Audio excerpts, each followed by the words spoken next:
Hello everyone. It is currently Parashat Lech Lecha, and I'd like to talk about something that the beginning parashiot of Sefer Bereshit sort of highlight, starting from the very beginning. So, in the beginning of Sefer Bereshit, we obviously start with Bereshit bara Elohim et Hashemayim et haaretz, and then right away we get in Pasuk Gimel, Vayomer Elohim ihi ord vayhi ord. And God said, let there be light, and there was light. And then throughout the days we have Vayomer Elohim Yehi Rakia b'toch hamayim v'hi mavdil ben mayim, and then it happens, and then we have in the following, within the same day, Vayomer Elohim yikavu hamayim mitachat hashmayim makom echad v'terah hayabasha v'yichen, and then on the third day, Vayomer Elohim tachei haaretz deshe v'etzem hazriya zera. And so on and so forth. Every single day we have a statement made by God, and then the sort of actualization of that statement by creation. And it's sort of it's portrayed as if creation is sort of in dialogue with God. God, it says something, and then the creation reacts. And even when it comes to man, it says Vayomer Elohim na'aseh adam b'salmenu kidmutenu v'yidu birkat hayam v'of hashemayim uba behema v'chol haaretz v'chol haremes haromes haaretz. That's in Perek Aleph Pasuk Kavav. And then there's one last statement made by God in Pasuk Kaftet.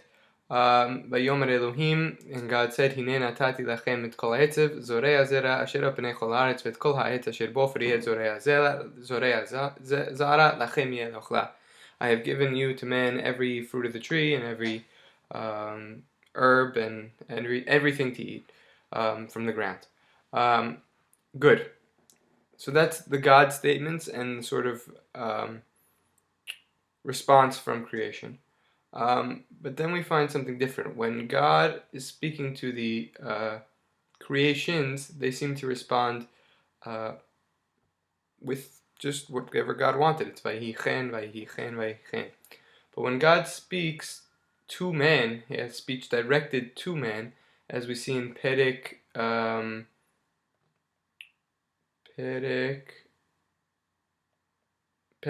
Bet Pasuk Tedzayin. It says, Vaisav Adonai Elohim al ha'adam lemor, mikol etz hagan achol tochel. So God commanded on Adam, saying, from all the fruit of the tree, from all the tree of the garden you can eat. But u'me'etz hada'at tovara lo tochal mimeno ki biyom alcha mimeno motamut. But of the fruit from the tree of the knowledge of good and evil, you cannot eat, because the day you eat of that, you will surely die. And there's no response made by humanity at that point. If we go to the next Perek 3, we have a long dialogue between the Nahash and the Isha,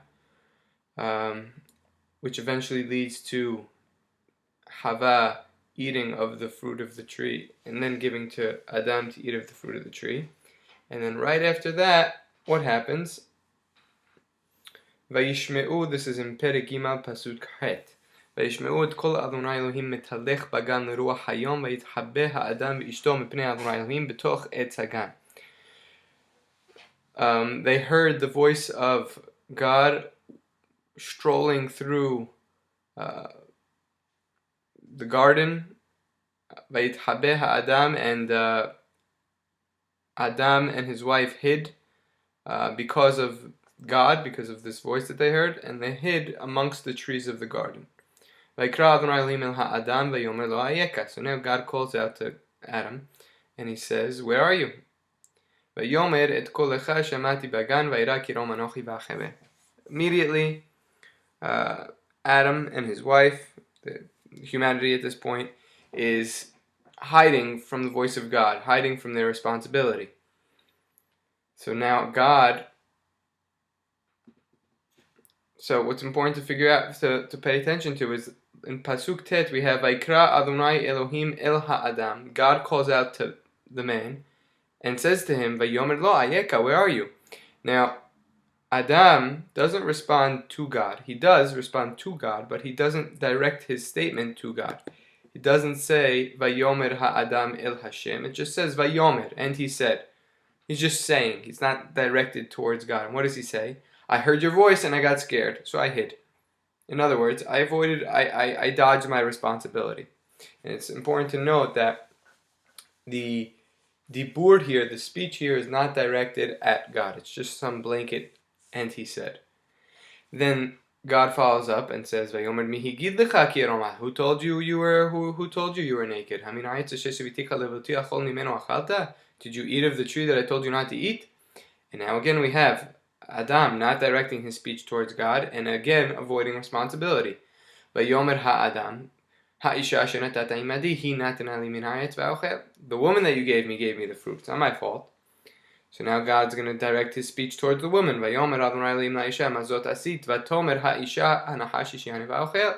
So God says to the woman, what did you do? And again, she doesn't direct her speech towards God. She just says, the Nahash tricked me. It was his fault. And again, speech not directed towards God is equal to avoiding responsibility. So then God speaks to the Nahash and gives him the curse, and then he gives the Adam the curse, and then he gives Hava the curse, and we don't hear from Adam and Hava. There's no more words to be said from well, it's not really Adam and Hava at this point. It's more Ha'adam and Ha'isha. So now when we go to Bereshit Perek Dal, we start getting the story of Cain and Hevel, and again we have problems with God speaking and no one really answering. What happens? Hevel brings his korban and Cain brings his korban. Hevel's is accepted and Cain's is not. Cain gets angry and he kills Hevel. And after that, it says, Vayomer Adonai el Cain. Oh, excuse me. After that, it says, Vayomer Adonai el Cain Hevel achicha. Where is your brother Hevel? Again, same sort of style. We had the rhetorical question asked by God when they ate from the tree, and again we have a rhetorical question asked by God here. And again, Cain now is going to have speech not directed at God, it's just a blanket Vayomer statement, and he's going to avoid responsibility. He says, I don't know where he is. I'm not my brother's keeper, right? Vayomer, so God speaks to him and says, Me asita, what'd you do? Very similar to what God said to Hava in the previous perek. The blood of your brother, the voice of your brother's blood is screaming to me from the ground. And now we have the turning point in our whole discussion here. It says Ve'ata arud ata. And now you should be cursed. Min ha'adama, from the ground that swallowed up your brother's blood. You're going to be cursed from the ground. And Cain was an Oved Adama. So that was really a very strong blow to Cain. So how does he react? And he says, Vayomer Cain el Adonai, Gadol avoni min neso. And Cain speaks to God and says, my burden, my sin, avoni, is too heavy for me to bear. What just happened here? We have a speech, Vayomer Cain el Adonai, and that's immediately followed by Gadol Avoni, a recognition of doing wrong. Finally, we have a character in our story who, when God speaks to him, he answers God, not just answering, not just speaking. He answers directly towards God, and he says, Hengerashti oti hayom al penei adama mipanecha esater. This is the punishment you've given me. He is finally coming to grips with reality. Something that all the previous characters, when they were confronted by something said by God, they were either hiding, running away, giving excuses for their actions, just saying, I don't even know, I'm not my brother's keeper. Finally, we have someone recognizing that there's a consequence to his action. It was spelled out to him by God, but still, he had finally the recognition of, I did something wrong. And you could say, and I believe this is so, that this is sort of the very, very minimal seedlings of Teshuvah, because granted, the only reason Cain did this is because he had a recognition of the punishment he got. It wasn't a teshuvah where he was all of a sudden, moved because of a deep yearning for truth. He was. It's a very personal sort of drive towards this teshuvah. But at the end of the day, there's an outward recognition that there was wrong done. Now, from then on, and all of the rest of Parashat Bereshit, and then all of Noach, there is no communication via man to God. Noach never says anything to God. God is speaking to him, but Noach never speaks back. And then to start Parashat Lech Lecha, God speaks to Abraham, and Abraham listens to his voice, and we still don't have any direct communication, but we have that Abraham is constantly going around Eretz Canaan at that point, building Mizbechot and calling in the name of God.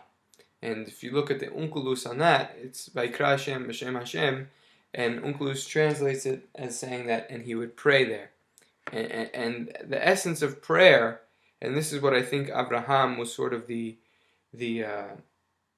paradigm shift in the history of humanity, is that prayer is the communication between man and God. And it's in that communication between man and God where man ultimately finds his true existence. And it's really something that, going back to the original point of when the speech directed towards God is what allows you to sort of recognize your faults and what you've done wrong. It sort of goes to the root of the word tefillah, which is palel, which actually means judgment, right? Like in Parashat Mishpatim, v'natan biflilim, right? Give it in the court of judgment.